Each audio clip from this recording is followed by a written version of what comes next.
Welcome to another explainer. I have to admit, I've spent decades acting as a kind of weary scholar of these forgotten mythologies. I've spent more hours than I can count blowing dust off ancient texts, deciphering faded scrolls, and documenting these absolutely incredible, forgotten celestial truths. But today feels different. I'm genuinely compelled to open up an archive of cautionary tales from a lost era that feels incredibly, almost uncomfortably relevant to us right now. We are going to dive deep into the ancient records of Soryn Vael, the master of storms. We're going to unpack the true heavy cost of the open sky. And look, I want to be clear right up front. This isn't just some fairy tale about lightning and thunder. It is a really profound, fascinating look into the natural forces that challenge the very concept of unchecked, tyrannical power. So let me ask you this. What actually happens when a world holds its breath for way too long? When you dig into the lore of the natural masters and the horrific War of Crowns, you start to understand something really fundamental about how these ancients viewed the world. To them, storms were never just weather. Not at all. They were the world's visceral, violent refusal to keep silent about buried pressure and comfortable lies. Think about it like this. Rivers remember by carrying things away, right? Stone remembers just by quietly enduring. But storms remember by literally breaking the air open so that hidden pressure can no longer pretend to be peace. Whenever Soryn Vael shows up in these ancient texts, it always signifies one solemn, undeniable truth. The silence has officially become dangerous. Now, who exactly is Soryn Vael? Well, he isn't an angel, and he definitely isn't a demon. He's what the lore calls a natural master. The grand cosmic legend says he was born out of primal collisions, literally the very first heat rising from the newly formed Earth, clashing with the freezing upper dark. From that violent collision came pressure, thunder, and a consciousness that fundamentally understood the meaning of release. But actually, there's another, much more grounded origin story attributed to him, and honestly, it's my favorite. In this tale, a certain valley was suffering through this devastating 7-season drought. Total starvation, no king, no temple, absolutely no one could bring the rain. That is, until a starving child simply sat in the dust and started naming the dead seeds. And then, a tall figure arrived, literally carrying a bolt of lightning like a lantern to break the drought. His very first act in this world wasn't to destroy a city, it was to heal a broken, desperate land. And his second act, he struck down the tower of a false ruler who had the audacity to try and take credit for that reign. Soryn Vael gathers his power from repeated truths. Every injustice growing inside closed walls, every swallowed warning, that's what fuels him. Now, this raw, chaotic power isn't just a blind force. It's actually highly organized into the anatomy of a storm. Soryn Vael doesn't work alone. He commands what's known as the high-pressure choir. But you have to understand, these entities aren't bowing, screaming servants like you'd see in a human king's court. They are an intricate ecosystem serving very specific, unrelenting environmental functions. You've got the thunder heralds. They don't strike. Their job is purely to carry distant warnings so the wise have time to prepare. Then you have the lightning scribes who write sudden, absolutely unforgettable truth across the sky. The rain bearers arrive to heal droughts or, in darker times, to wash blood from the streets, a cleansing that the texts note can feel incredibly cold before it feels merciful. The gale riders swoop through armies and secret roads just to completely scatter false messages and propaganda. When softness fails, the hail judges strike down with pieces of the hard sky. And finally, the cloud mothers quietly conceal the hunted and gather up the world's grief. They don't serve a master's ego, they serve the storm's ultimate function. Okay, so how does this power actually mechanically operate? The lore lays out specific laws of storm power, and as a mythologist, I find these completely fascinating because they map so perfectly onto real-world human behavior. Step 1 is pressure. Nothing breaks without gathering first. Think about a corrupt institution or a really toxic workplace today. Every suppressed grievance, every little lie, it all builds a tangible weight in the air. Step 2 is warning. The natural law dictates the world must be warned before judgment arrives. In our real world, this is the whistleblower stepping forward or the initial rumblings of a massive market crash. Step 3 is release. Pressure simply has to move. When Soryn enters the picture, hidden testimonies start leaking, exactly like rain coming through a broken tile roof. And step 4 is cleansing. Storms wash away the rot and poison. But we have to remember, cleansing is messy. It's not pretty. It floods comfortable rooms and completely ruins structures that were built on pure arrogance. It's an inexorable, unavoidable build from swallowed warnings to a forced, devastating release. But here we go. This brings us to the fifth law, which is simply titled Aftermath. I want to pause here for a second, because in all my years of documenting these ancient lore archives, this is probably the most profound concept I've ever come across. It states that a storm is responsible for what remains at the dawn after the thunder. The true measure of a storm, and honestly, the true measure of any massive disruption in our own lives or societies, isn't the destructive noise. It isn't how loud the thunder cracked or how fiercely the wind howled in the middle of the night. It's entirely about what survives the morning. It's just like how the true measure of a corporate scandal or a massive societal upheaval is whether a healthier, more transparent system is actually built in its wake. The text sums this up with a brilliant line. If only ruin remains, the storm has failed. That quote right there perfectly encapsulates the melancholic, heavy burden of Soryn Vael's power. If a storm just comes through, flattens a city, and leaves nothing but a barren wasteland, it wasn't a cleansing at all. It was just a disaster, a tragedy. But if truth or humility, or even just a little bit of new growth remains in the aftermath, well, then the storm has done its work. True cleansing is ultimately an act of preservation, not annihilation. And that distinction is exactly why Soryn is viewed as a figure of natural justice rather than just some chaotic monster of wrath. So why does all of this matter so much in the context of the War of Crowns? Let's contrast Soryn Vael with the 72 demonic crowns. The demonic hierarchy is frankly terrified of the storm, and the reason is quite simple. Demons rely entirely on sealed rooms. They desperately need strict ranks, protective seals carved on the floors, whispered bargains in dark corners, and total unyielding control. Soryn Vael represents the exact opposite. He is the chaotic, unroofed sky. He completely refuses to acknowledge the lines drawn by political power. Think about it. You can carve the most powerful demonic seal on a floor to command a spirit, but Soryn's reign doesn't care. It'll just flood the chamber and wash it away. A corrupt lie might live for decades in a locked document inside a vault, but Soryn's wind will just blow the window off its hinges and scatter those pages right into the hands of the witnesses. He exposes borrowed, illegitimate authority instantly. We actually see this ideological clash play out perfectly in the cautionary tale of the Black Assembly. Baal, who was the first king of the demons, demanded that absolutely all outside powers recognize his demonic order. He claimed this concept of firstness and demanded superiority based entirely on his hierarchy. And Soryn Vael? He didn't even answer with words at first. He just stood there and slowly dropped the air pressure in the room until the entire demonic legion felt this crushing physical weight in their chests, gasping for breath. When Baal managed to boast, "I was named first," Soryn just looked at him and replied, "The first cloud does not own the storm." I mean, what a precise, devastating insult.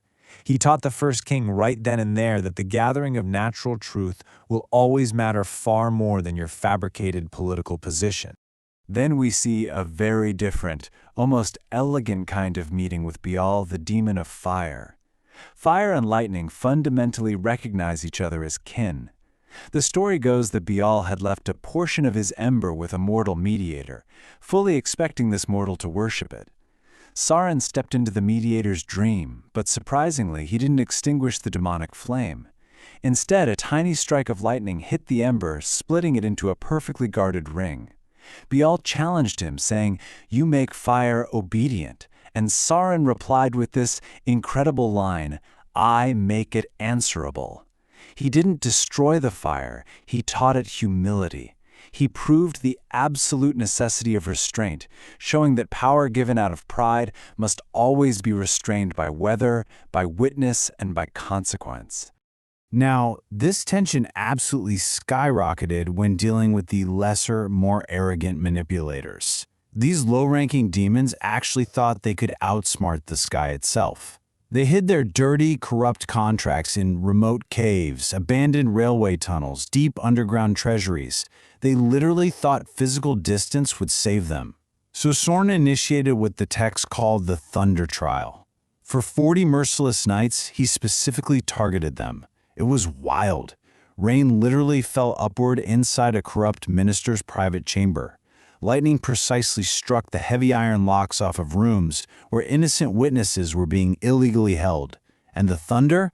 The thunder literally reverberated, repeating forbidden, hidden demonic names until the terrified human officials had no choice but to confess their bargains.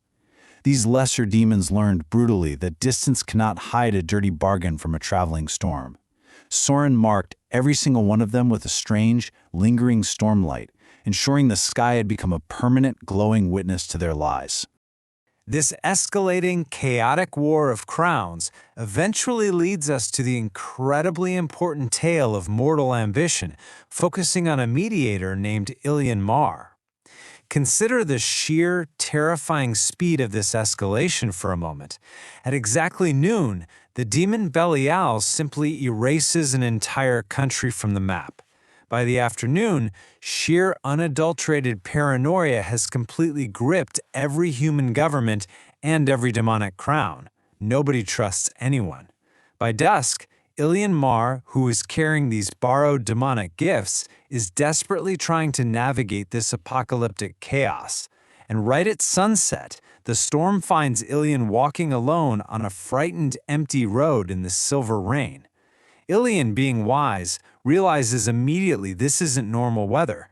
He steps off the road into an open field and boldly asks the storm to test his true intentions, rather than judging him for his borrowed demonic power. The lore says Soryn Vael materializes and asks Illian a very simple question. What should a mediator do when absolutely all sides are lying? And Illian delivers this crucial, brilliant realization. He says, "Listen for the pressure beneath the lie. A lie is often a roof built over fear. Break only the roof if the people beneath can still be saved." Let that sink in. It's so profound, it's entirely about protecting the vulnerable, even while you're actively tearing down a corrupt structure. This mortal truth was so pure and so perfectly aligned with that fifth law of aftermath we talked about that it actually compelled Soryn to grant Illian the first storm oath. The oath was a promise: never silence a warning just for the sake of temporary comfort. But, interestingly enough, human ambition as a whole reacted to this unbelievable power with typical, predictable arrogance. Human kings and queens actually thought they could weaponize Soryn Vael, just like they had successfully weaponized the lesser demons. They sent grand envoys, practically demanding Soryn strike their political enemies with lightning. Soryn's response? He simply turned their glorious battlefields into waist-deep mud. Suddenly, these fierce soldiers couldn't charge, they just saw each other as wet, freezing, hungry men instead of enemy symbols. When a powerful queen specifically asked for a great wind to spread her political propaganda far and wide, Soryn sent a gale all right, but it only tore down her own royal banners. Humans had to learn the hard way that you simply cannot hire the weather. The sky inspects all who dare to call it. The lesson was clear. You can never summon a storm unless you yourself are fully prepared to be rained upon. Now, as I mentioned earlier, Soryn Vael isn't the only natural force out there. Let's briefly compare how the different natural masters interact with the world. You've got Vael, the water, who quietly, patiently carries memory downstream. There's Sylvain Thest, the massive forests quietly hiding the hunted in the shadows. Soryn Vael uses the deep roots to slowly pass messages across continents. Carr, the stone, patiently records centuries of testimony in the dark. And Tharos Venn, the mountains, silently watch the horizon. Notice a pattern? They all endure. They outlast. But Soryn Vael is fundamentally different. He is the violent, sudden, absolutely necessary disruption. When all that quiet endurance is finally trapped, when the pressure officially becomes a cage that people can't escape, that's when Soryn breaks the air. He is the alarm bell announcing the definitive end of the Hidden Age. Together, these masters form what the texts call the Council of Uncrowned Powers. And this interconnected natural ecosystem is exactly what terrifies the demonic crowns more than anything else. Look, demons completely understand how to challenge a traditional throne. They wrote the book on how to subvert and conquer a rigid hierarchy. But this is a symbiotic living ecosystem. You simply cannot conquer a world that remembers itself through the wood, through the stone, the deep roots, the mountain heights, and the open sky. It is a literal strategic impossibility for any tyrant to defeat nature's collective living memory. All of these natural laws brilliantly converge in the absolutely chilling legend of Harunesh, known as the City Under 7 Black Clouds. This city had managed to survive the demonic wars by acting as a supposedly neutral broker. But in reality, they were corrupt, secretly selling out everyone for a profit. Well, one day, 7 unnaturally black clouds gathered directly over the city. The corrupt council tried everything. They tried to bribe the demons to fix it, but no one answered. And then the rain began falling. But here's the catch. It only fell on locked doors. Every single private room where a corrupt bargain had been made began flooding rapidly from the inside.